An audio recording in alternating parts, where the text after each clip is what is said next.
विज्ञान जिस ऊर्जा की बात करता है, ग्रंथ उसे शिव कहते हैं, लेकिन सच इससे कहीं ज्यादा डरावना है। सोचो जरा, अगर कोई ऐसा देवता हो जो पैदा नहीं हुआ, जिसकी कोई मृत्यु नहीं, जो समय से पहले भी था और समय खत्म होने के बाद भी रहेगा, वो भगवान शिव हैं।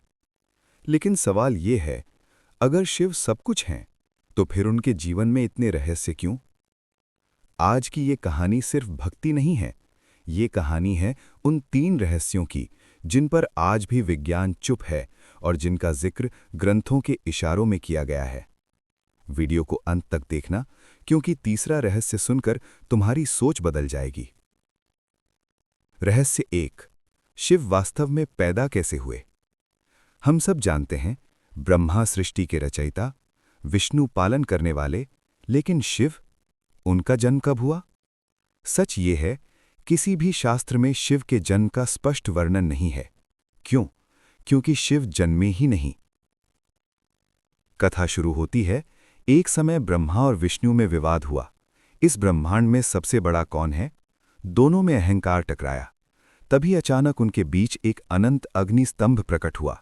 न उसका आदि दिखा, न अंत। विष्णु नीचे गए वराह बनकर, ब्रह्मा ऊपर गए हंस बनकर, लेकिन कोई भी उस स्तंभ की सीमा नहीं खोज पाया। तभी उस अग्नि से आवाज आई, जिसका न आदि है न अंत, वही मैं हूं। और उसी क्षण उस अग्नि स्तंभ से शिव प्रकट हुए।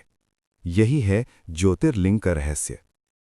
गहरी बात, जो लोग नहीं बताते।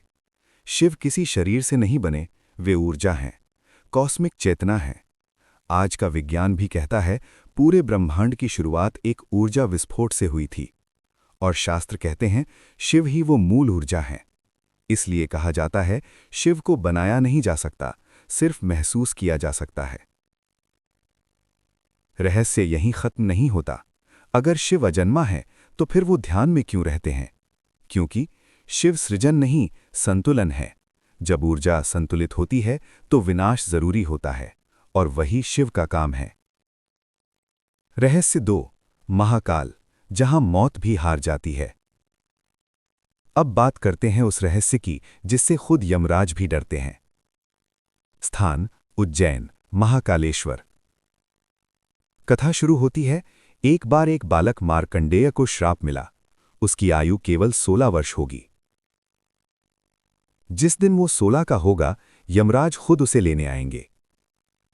वो बच्चा डर गया, लेकिन भागा नहीं। वो सीधा शिवलिंग से लिपट गया और बोला, अगर मृत्यु आए तो शिव के साथ आए। यमराज आए, उन्होंने पाश फेंका, लेकिन वो पाश शिवलिंग में उलझ गया। तभी शिव प्रकट हुए, आंखों में प्रलय और स्वर में न्याय। उन्होंने यमराज से कहा, जो मेरी शरण में है, उसे मृत्यु छू भी नहीं सकती। और उसी क्षण उन्होंने यमराज को दंडित किया। यहीं से शिव बने महाकाल। काल, समय, महाकाल, समय से भी ऊपर, यानी जो मृत्यु को नियंत्रित करता है। आज भी कहा जाता है, महाकाल मंदिर में भस्म आरती होती है, जहां मृत्यु का प्रतीक भस्म भगवान को चढ़ाया जाता है, ताकि बताया जा सके मृत्यु भी शिव की सेवा में है। कुछ साधु मानते हैं, जो सच्चे मन से महाकाल को याद करता है, उसकी अकाल मृत्यु टल जाती है। अजीब अनुभव। कई लोगों ने बताया है, मंदिर में समय धीमा लगने लगता है, घड़ी अलग अलग चलने लगती है, मन अपने आप शांत हो जाता है, डर गायब हो जाता है। क्यों? क्योंकि वहां काल कमजोर पड़ जाता है। रहस्य 3। कैलाश पर्वत, जहां आज भी शिव मौजूद हैं। अब आता है सबसे गहरा और खतरनाक रहस्य, कैलाश पर्वत। आज तक न कोई इसे चढ़ पाया, न कोई ऊपर टिक सका। ड्रोन फेल, कंपस घूम जाते हैं, मौसम अचानक बदल जाता है। क्यों? मान्यता है कैलाश ही शिव का वास्तविक निवास है, वो वहां आज भी ध्यान में है। हिमालय के साधु कहते हैं, शिव शरीर से नहीं, चेतना से वहां मौजूद हैं। चौंकाने वाला सच, नासा की कुछ सैटेलाइट इमेजेस में कैलाश के पास अजीब सिमेट्रिकल पैटर्न्स दिखते हैं। कुछ वैज्ञानिक मानते हैं यह प्राकृतिक नहीं है। साधुओं का दावा। कुछ सिद्ध योगी कहते हैं, अगर कोई पूर्ण ब्रह्मचार्य, तप और साधना से अपनी चेतना को ऊंचा उठा ले तो उसे कैलाश में अनुभव होता है। शरीर नहीं जाता पर चेतना पहुंच जाती है।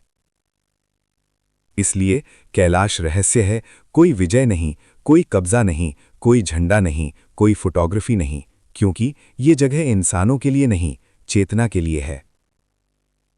शिव कोई मूर्ति नहीं, कोई कहानी नहीं, कोई डर नहीं। शिव एक अवस्था है। जब मन शांत हो, जब अहंकार टूटे, जब डर खत्म हो, तब शिव प्रकट होते हैं। इसलिए कहा गया, न मैं देव हूं न दानव, मैं सिर्फ शिव हूं।